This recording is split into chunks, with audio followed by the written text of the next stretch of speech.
আসসালামু আলাইকুম। আজকে আমরা এইচএসসি উচ্চতর গণিতের প্রথম পত্রের ম্যাট্রিক্স অ্যান্ড ডিটারমিনেন্টসের প্রশ্নমালা আয়ের এটা সলভ করব।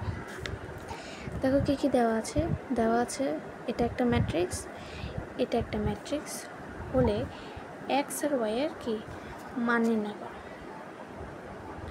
এবার আমরা কি জানি, আমরা যারা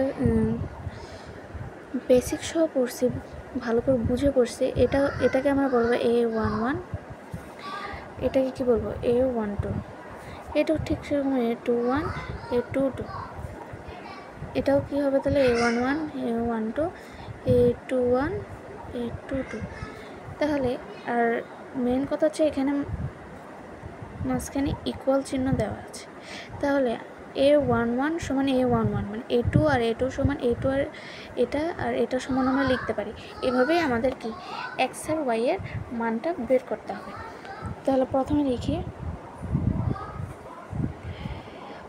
মাইনাস এক্স সমান 3 প্লাস ওয়াই, বা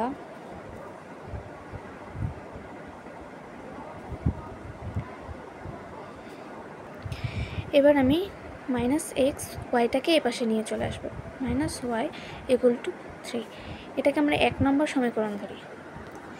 এরপর কি দেওয়া আছে, এটা সমান এটা বের করি, ওয়াই মাইনাস 1 ইকুয়াল 4। এবার 1টাকে ওই পাশে নিয়ে গেলে ওয়াই সমান 5। তাহলে আমি এখানে ওয়াই এর মানটা কি পেয়ে গেছি। এই ওয়াই এর মানটা আমি 1 নঙ্গে বসাবো। কি আছে, minus x minus y equal to 3,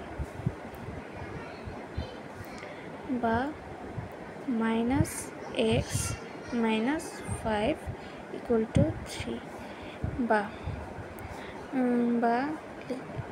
না একেবারে লিখে দেওয়া যায় যে সুতরাং এক্স সমান মাইনাস 8।